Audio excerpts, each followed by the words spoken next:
Welcome to Exam Tutor Lectures. This is part 8 of chapter 4 of class 11, that is chemical bonding and molecular structure, and a very important topic we are going to do, that is Fezan's rule. हमने अपने last video में polarity of bonds देखा था and हमें पता लगा था कि कोई भी बॉन्ड 100% कोवलेंट नहीं होता या फिर 100% आयनिक नहीं होता. अगर कोवलेंट बॉन्ड है तो उसमें कुछ परसेंट आयनिक कैरेक्टर्स होते हैं एंड अगर आयनिक बॉन्ड है तो उसमें कुछ परसेंट कोवलेंट कैरेक्टरिस्टिक्स होते हैं. पोलैरिटी ऑफ बॉन्ड्स में डाइपोल मोमेंट कैसे आता है वो हमने देखा था. कुछ कोवलेंट मॉलिक्यूल्स जिसमें कोवलेंट बॉन्डिंग होती है तो कैसे आयनिक कैरेक्टर उसमें आ जाता है, that also we discussed.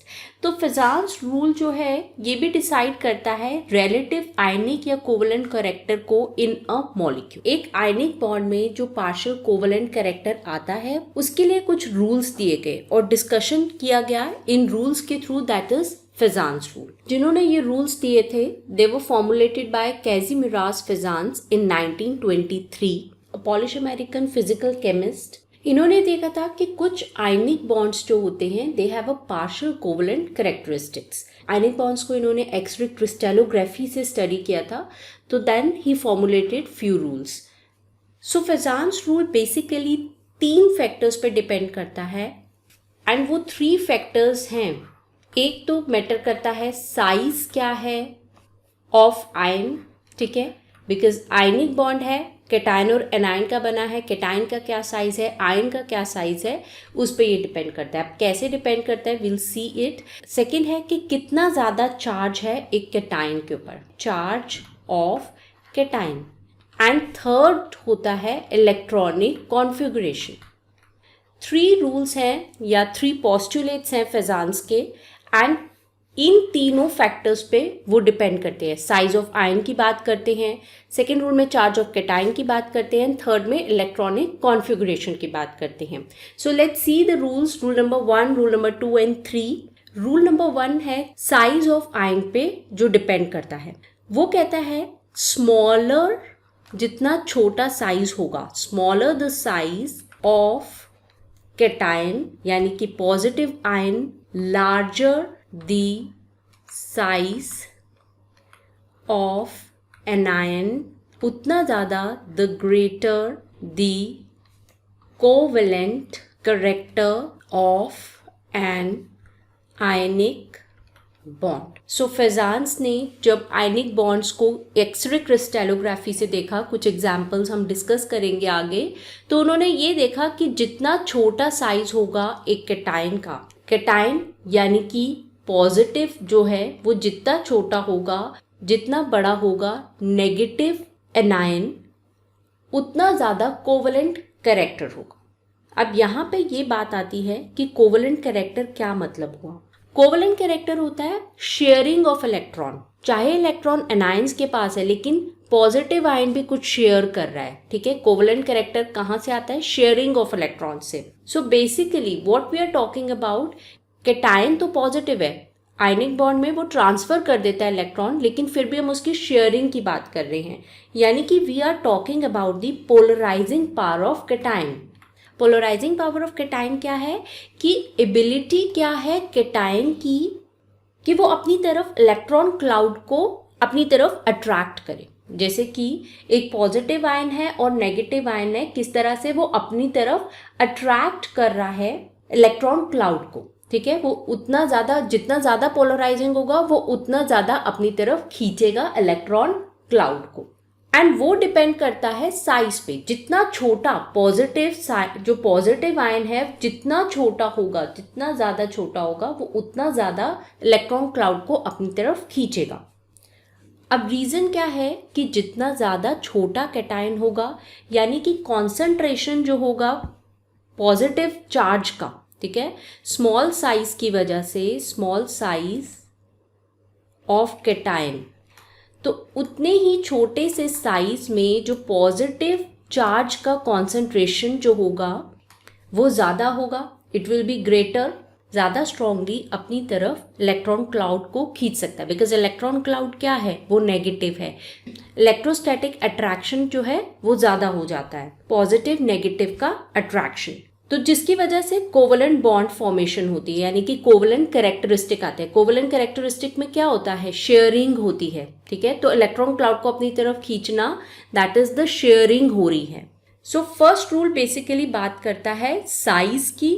Important क्या है, they talk about the size, किस तरह से साइज इफेक्ट करता है polarising power of cation. Polarising power क्या होता है वो हमने अभी बताया, दैट इज कि टेंडेंसी अपनी तरफ इलेक्ट्रॉन क्लाउड को खींचने का।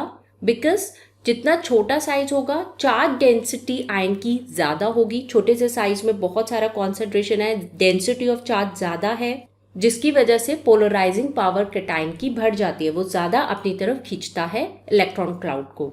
जो खींच रहा है इलेक्ट्रॉन क्लाउड, उसके लिए टर्म हमने यूज किया पोलराइजिंग पावर। अब इस केस में जो एनायन है उसके लिए हम क्या वर्ड यूज करते हैं, एनायन के लिए हम वर्ड यूज करते हैं पोलराइजेबिलिटी, कि उसकी पोलराइजेबिलिटी कितनी है, ठीक है, कितना ज्यादा वो पोलराइज हो जाता है। और you can say that ease with which an ion can be polarized, उससे इलेक्ट्रॉन क्लाउड दूसरे चार्ज की तरफ खींचा जाता है। तो इसमें larger the size, so cation छोटा होगा, स्मॉल होगा, तो उसका पोलराइजिंग पावर ज़्यादा होगा। एनायन में क्या होगा, जितना ज़्यादा लार्ज एनायन होगा, नेगेटिव वाला जो आयन है वो जितना बड़ा होगा उतना ज़्यादा वो पोलराइजेबल होगा, उसको पोलराइज किया जा सकता है, उससे इलेक्ट्रॉन क्लाउड को दूसरी तरफ खींचा जा सकता है। So this was the rule 1, जिसका बेस है size of ion. Because anion बड़ा होने की वजह से लास्ट का जो आउटर मोस्ट इलेक्ट्रॉन होगा, जो क्लाउड है, वो लूजली हेल्ड होगा न्यूक्लियस से। बिकॉज साइज बहुत बड़ा है, जो nuclear charge, effective nuclear charge है, वो कम हो जाता है, होल्ड नहीं कर पाता वैलेंस इलेक्ट्रॉन को ज़्यादा टाइटली, दैट्स वाई उसको पोलराइज किया जा सकता है। कंपाउंड में कोवेलेंट कैरेक्टरिस्टिक्स आ जाती हैं। नेक्स्ट रूल 2 हम बात करेंगे in terms of the charge, जैसे चार्ज ऑफ कैटायन। पोलराइज कौन कर रहा है, कैटायन कर रहा है, वो अपनी तरफ इलेक्ट्रॉन क्लाउड को खींच रहा है, बिकॉज वो डेफिशिएंट है ना, इलेक्ट्रॉन में पॉजिटिव है। तो इलेक्ट्रॉन क्लाउड क्या होता है, नेगेटिव होता है। इलेक्ट्रोस्टैटिक अट्रैक्शन किसके बीच में होती है, पॉजिटिव एंड नेगेटिव के बीच में। पॉजिटिव चार्ज अगर ज़्यादा है, greater the charge on the cation, उतना ज़्यादा the greater the covalent character of ionic bond। So ionic bond में क्या है, जितना ज़्यादा चार्ज होगा कैटायन में, जैसे कि हमने डिस्कस किया इलेक्ट्रॉन डेंसिटी ज़्यादा है, चार्ज ज़्यादा है, स्मॉलर साइज में, तो जितना ज़्यादा चार्ज है कैटायन में उतना ही ज़्यादा कोवलेंट कैरेक्टर आता है, बिकॉज उतना ही ज़्यादा वो खींचता है इलेक्ट्रॉन क्लाउड को अपनी तरफ। Positive is attracting the negative electron cloud. Next rule आता है रिगार्डिंग द इलेक्ट्रॉनिक कॉन्फ़िगरेशन। इसमें क्या आता है, जो कैटायंस है जिनका सेम साइज है, ठीक है, हम अगर एग्जांपल्स लेंगे, cations of same size and उनका चार्ज भी सेम है, जैसे rule number 1 and rule number 2 में जो हमने बातें की, हमारे पास कुछ एग्जांपल्स हैं जिसमें साइज भी सेम है कैटायन का और चार्ज भी सेम है। तो अब किसका ज़्यादा पोलराइजिंग पावर होगा, वो कैसे डिसाइड होता है, बाय द इलेक्ट्रॉनिक कॉन्फ़िगरेशन। ऐसे केस में जो ट्रांजिशन एलिमेंट्स, जिनका कॉन्फ़िगरेशन ट्रांजिशन एलिमेंट्स वाला होता है, उनका पोलराइजिंग पावर ज़्यादा होता है। ट्रांजिशन मेटल्स में क्या होता है, डी ऑर्बिटल होता है। तो this is the configuration of transition metals. तो इनका पोलराइजिंग ज़्यादा होगा एज कंपैरिजन टू जो नोबल गैस कॉन्फ़िगरेशन है, NH2, NP6, alkali alkaline elements की जो भी होती है, उनसे ज़्यादा पोलराइजिंग पावर किसका होगा, जो कॉन्फ़िगरेशन ट्रांजिशन मेटल्स वाला होगा। So these are the major 3 rules. अब इसमें कुछ टर्म्स हैं, जैसे पोलराइजेशन। पोलराइजेशन में क्या है, पोलराइजेशन में हम बात करते हैं कि जो इलेक्ट्रॉन क्लाउड होता है, वो अगर एक पॉजिटिव है और एक नेगेटिव है, तो नेगेटिव वाले का जो इलेक्ट्रॉन क्लाउड है, जैसे यहाँ पे सर्कल है, तो वो कितना डिस्टॉर्ट होता है। डिस्टॉर्शन होना, जो एक्सटेंट है ऑफ डिस्टॉर्शन एक एनाइन का, ठीक है, distortion of electron cloud of anion. अब इसको कौन डिस्टॉर्ट करता है? That is by the positively charged ion, and इस तरह से कुछ शेप हो जाता है उसका। सो दैट्स व्हाट जो टर्म्स है कि पोलराइजिंग पावर किसकी हम बात करते हैं। पोलराइजिंग पावर अगर कैटायन की ज़्यादा है, पॉजिटिव आयन की ज़्यादा है, कि वो एनायन को पोलराइज कर दे, यानी कि पोलराइजिबिलिटी एनायन की मोर है, तो उतना ही ज़्यादा क्या होगा, पोलराइजेशन होगा। दैट इज उतना ही ज़्यादा इलेक्ट्रॉन क्लाउड डिस्टॉर्ट होगा एक एनायन का। सो जितना ज़्यादा पोलराइजेशन होगा उतना ही ज़्यादा कोवलेंट कैरेक्टर एक आयनिक बॉन्ड में आएगा। सो जो भी हमने रूल्स किए हैं उसके अकॉर्डिंग हम कुछ एग्जाम्पल्स लेते हैं। The first example is of aluminium iodide. Aluminium iodide में एल्यूमिनियम और आयोडीन के बीच में क्या होता है, आयनिक बॉन्ड होता है, इलेक्ट्रॉन ट्रांसफर होता है। जो एल्यूमिनियम आयन है, एल्यूमिनियम में 3 पॉजिटिव चार्ज अगर देखें, और आयोडीन बनाता है एनायन जिसका साइज बड़ा होता है। अब साइज बड़ा होने की वजह से effective nuclear charge on the outermost electron shell वो कम होता है, एंड एल्यूमिनियम में 3 पॉजिटिव चार्ज ज़्यादा है कैटायन का, तो वो इसका इलेक्ट्रॉन क्लाउड को अपनी तरफ खींच लेता है, ठीक है, एंड कोवलेंट कैरेक्टर जो है वो डेवलप हो जाता है। It result in the development of covalent character in aluminium iodide. अब अगर हम कंपैरिजन करें कि एल्यूमिनियम आयोडाइड में ऐसा हुआ है, एल्यूमिनियम फ्लोराइड में अगर हम देखें तो ऐसा चीज़ नहीं होती, ठीक है। कंपाउंड तो एल्यूमिनियम के साथ ही बना है, लेकिन इस केस में जो एनायन है, एनायन क्या है, फ्लोरीन का, ठीक है। फ्लोराइड एनायन जो है उसका साइज स्मॉल होता है, एंड इस केस में आयोडीन एनायन का साइज लार्ज होता है। दोनों में ये डिफरेंस है of the size of anion. तो यहाँ पे वो इजीली पोलराइज हो सकता है। पोलराइजेबिलिटी जो आयोडीन की है वो ज़्यादा है because of the large size. यहाँ पे फ्लोरीन टाइटली अपनी तरफ, फ्लोरीन का न्यूक्लियस टाइटली इलेक्ट्रॉन क्लाउड को अपनी तरफ खींच के रखता है, ठीक है, आउटर मोस्ट इलेक्ट्रॉन क्लाउड को अपनी तरफ खींच के रखता है, और वो एल्यूमिनियम आयन से पोलराइज नहीं होने देता। तो इनके बीच में कोवलेंट कैरेक्टर नहीं आता। ऐसे कुछ क्वेश्चंस आएंगे जिसमें आपको कुछ कंपाउंड्स दिए होंगे और आपको बताना होगा कौन सा ज़्यादा आयनिक होगा, कौन सा ज़्यादा कोवलेंट होगा। तो ऐसे केस में यू हैव टू सी जो छोटे मेटल आयंस होते हैं, हमने पीरियोडिक क्लासिफिकेशन पढ़ा है कि जो छोटा साइज होगा अगर मेटल आयन का और लार्जर साइज होगा एनायन का, वो ज़्यादा कोवलेंट होगा, ठीक है। This is the basic rule size में, smaller the size of cation and larger the size of anion. So let's see here, जैसे कुछ एग्जाम्पल है, sodium fluoride, sodium chloride, sodium bromide and sodium iodide. अब इन तीनों case में cation तो sodium ही है, लेकिन चेंज क्या हो रहा है, एनायन चेंज हो रहा है। एंड साइज में सबसे ज़्यादा साइज किसका होता है, आयोडीन का होता है, then bromine, then chloride, fluorine.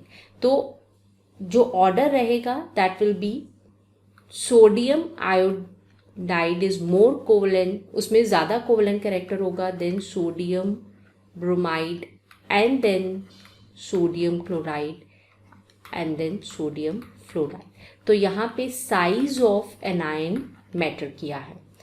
And अगर हम ये एग्जांपल्स दें, lithium fluoride, sodium fluoride, potassium fluoride, rubidium fluoride and caesium fluoride, इसमें एनायन सेम है।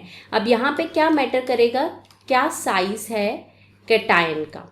तो जितना छोटा कैटायन होगा, smaller the size of cation, उतना ज़्यादा कोवलेंसी होगी। Therefore, the order will be, सबसे छोटा है lithium fluoride, after this sodium fluoride, then potassium fluoride, rubidium fluoride, and then cesium fluoride. So this was regarding the size and charge density. अब जो हमने third rule किया था electronic configuration का कि ट्रांजिशन मेटल्स का ज़्यादा होता है देन जो नोबल गैस कॉन्फ़िगरेशंस में आते हैं। सो अगर हम कंपेयर करें कुछ examples, mercury chloride and calcium chloride, इसमें किसका ज़्यादा कोवलेंट कैरेक्टर होगा। दोनों का कैटायन का साइज और चार्ज तो सेम है, जैसे this is Hg2 positive and this is calcium 2 positive. So almost equal size and charge भी सेम है। बट इलेक्ट्रॉनिक कॉन्फ़िगरेशन यहाँ पे है 6s0 5d10।